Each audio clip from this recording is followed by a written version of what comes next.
간밤 뉴욕 증시는 S&P 500 지수가 3.21% 급등하며 강한 상승 랠리를 펼쳤습니다. 시장의 공포를 나타내는 빅스 지수 역시 17.57로 안정적인 흐름을 되찾으면서 투자 심리가 크게 회복된 모습입니다. 하지만 우리 증시는 마냥 웃을 수만은 없는 상황입니다. 원달러 환율이 1447.35원이라는 매우 높은 수준에 머물러 있기 때문입니다. 미국 시장의 훈풍을 타고 들어오려는 강한 매수세와 환차손을 피하기 위해 빠져나가려는 경계 매물이 치열하게 맞붙으면서 오늘 코스피는 제한적인 강세 출발을 보일 확률이 높습니다. 현재 우리 시장의 전체적인 신호 분포를 살펴보면 매수 신호가 23%, 매도 신호가 23%로 아주 팽팽한 줄다리기를 이어가고 있습니다. 뚜렷한 방향성을 잡지 못한 채 종목별 장세가 펼쳐지고 있다는 뜻입니다. 오늘 시장을 관통할 주요 키워드들도 살펴보겠습니다. 첫 번째 키워드는 AIDC 특별법입니다. 인허가를 한 곳에서 한 번에 처리하는 타임아웃제가 포함된 특별법이 통과되면서 관련 데이터 센터 구축과 인프라 장비 기업들의 수주 속도전이 본격화될 전망입니다. 두 번째는 해양 플랜트입니다. 중동 지역의 대규모 프로젝트 발주 훈풍을 얻고 국내 조선사들의 해양 플랜트 부문 존재감이 다시 커지고 있어 묵직한 수급 유입이 포착되고 있습니다. 마지막으로 대선 키워드입니다. 국내외 정치적 이벤트와 정책 변화에 따라 관련 테마주들의 변동성이 극심해질 수 있는 시기이므로 펀더멘털이 뒷받침되지 않는 단순 테마 편승은 철저히 경계하셔야 합니다. 오늘 시장에서 긍정적인 흐름을 이끌어갈 주목 종목들을 살펴보겠습니다. 먼저 외국인과 기관의 거센 양매수가 유입되며 대형 가치주의 자존심을 세우고 있는 포스코홀딩스와 대한항공입니다. 포스코홀딩스는 전일 5.7% 상승 마감했으며 대한항공 역시 전일 7.3% 오르며 강한 시세를 분출했습니다. 두 기업 모두 최근 5일간 각각 14.7%, 8.2% 상승하며 좋은 추세를 보이고 있는데 절강 업황 바닥 통과 인식과 항공 여객 수요 회복이라는 본업의 탄탄한 실적 개선 전망이 쌍끌이 매수세를 부르고 있습니다. 다음은 실적과 수주 모멘텀으로 무장한 기업들입니다. 텔레칩스는 시스템 반도체 개발 용역 호조에 힘입어 1분기 매출 660억 원이라는 역대 최대 실적을 발표했습니다. 실적이라는 가장 확실한 호재를 장착한 만큼 오늘 장 초반부터 강한 수급 쏠림이 나타날 수 있습니다. HD한국조선해양은 중동 프로젝트 훈풍을 제대로 탔습니다. 그동안 조선업의 아픈 손가락으로 불렸던 해양 플랜트 부문에서 대규모 수주 가능성이 커지며 시장의 재평가를 받고 있습니다. 마지막으로 증권가 리포트가 쏟아진 하나에어로스페이스입니다. 대신증권은 오늘 아침 1분기 호실적 리뷰와 함께 목표가를 175만원으로 새롭게 제시했습니다. 폴란드양 방산 수출 물량이 본격적으로 실적에 찍히기 시작하면서 구조적인 성장 궤도에 진입했다는 분석입니다. 이처럼 철저하게 실적이 뒷받침되거나 확실한 수주 공시가 있는 종목들 위주로 시장에 돈이 몰리고 있다는 점을 반드시 기억하시기 바랍니다. 이어서 리스크 관리가 반드시 필요한 주의 종목과 약세 섹터 짚어보겠습니다. 먼저 외국인과 기관의 동반 매도 폭격을 맞고 있는 유한양행과 카카오입니다. 유한양행은 3일 연속으로 메이저 수급이 이탈하고 있으며 공매도 비율이 18.4%까지 치솟으며 강한 하방 압력을 받고 있습니다. 카카오 역시 전반적인 플랫폼 섹터의 하락세 속에서 거래량이 2.5배 이상 급증하며 음봉을 만들어냈고 공매도 비율도 15.3%로 위험 수위를 보이고 있습니다. 두 종목 모두 펀더멘털 개선 지연에 대한 실망감이 매도세로 직결되고 있어 섣불리 바닥을 예측하고 진입하는 것은 피하셔야 합니다. 또한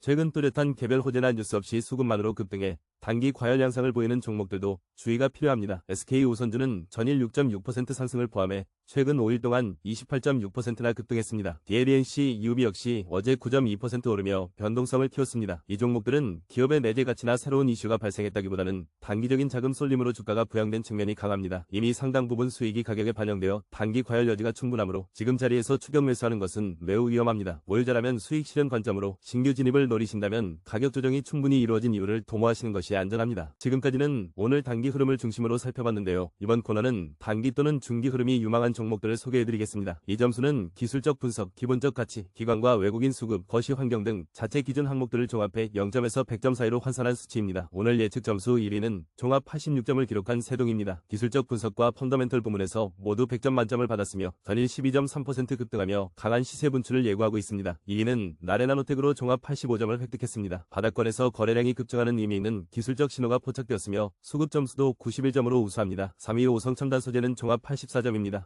동종업계 대비 철저한 저평가 매력이 부각되면서 중장기적인 가치 상승 흐름이 전개될 것으로 분석됩니다. 4위는 앞서 실적 호조로 짚어드린 텔레칩스가 83점을 기록하며 이름을 올렸고 5위는 해양 플랜트 모멘텀을 품은 HD한국조선해양이 82점을 받았습니다. 이 종목들은 단기적인 테마성 짙은 움직임보다는 기업 본연의 가치와 기술적 바닥 다지기가 맞물려 있어 안정적인 추세 상승을 그려갈 확률이 높습니다. 전체 종목의 예측 점수 순위는 K스탁.인포 사이트에서 매일 업데이트되니 투자에 참고하시기 바랍니다. 마지막으로 오늘 시장을 헤쳐나갈 핵심 대응 전략 정리해드립니다. 오늘은 미국 증시 3%대 급등이라는 강력한 대외 호재와 1440원대 고환율이라는 묵직한 내부 악재가 정면으로 충돌하는 하루입니다. 지수 전체를 끌어올리는 대세 상승장보다는 철저하게 종목별, 섹터별로 희비가 극명하게 엇갈리는 차별화 장세가 하루 종일 이어질 것으로 보입니다. 따라서 시장 전체의 긍정적인 방향성을 무작정 바라기보다는 내 계좌의 안전을 굳건히 지키는 리스크 관리가 그 어느 때보다 최우선 되어야 합니다. 앞서 주의 종목으로 자세히 짚어드린 것처럼 펀더멘털 개선이 지연되고 기관과 외국인의 매도 폭탄이 집중되며 공매도의 집중 표적이 된 플랫폼, 제약 바이오 일부 종목들은 미련 없이 비중을 축소하시고 관망하는 자세가 필요합니다. 반면 고환율 환경에서도 끄떡없는 막강한 수출 경쟁력을 갖추었거나 이번 1분기 역대 최대 실적을 스스로 증명해낸 기업, 그리고 메이저 수급의 양매수가 며칠째 확인된 확실한 실적주 위주로 포트폴리오를 단단하게 압축하셔야 합니다. 단기적으로 이슈에 휩쓸려 며칠간 급등한 종목을 섣불리 추격 매수하기보다는 실적이 투명한 숫자로 찍히고 수급이 탄탄하게 받쳐주는 대형 가치주 중심의 안전벨트를 꽉 매시길 권해드립니다. 변동성이 큰 장세일수록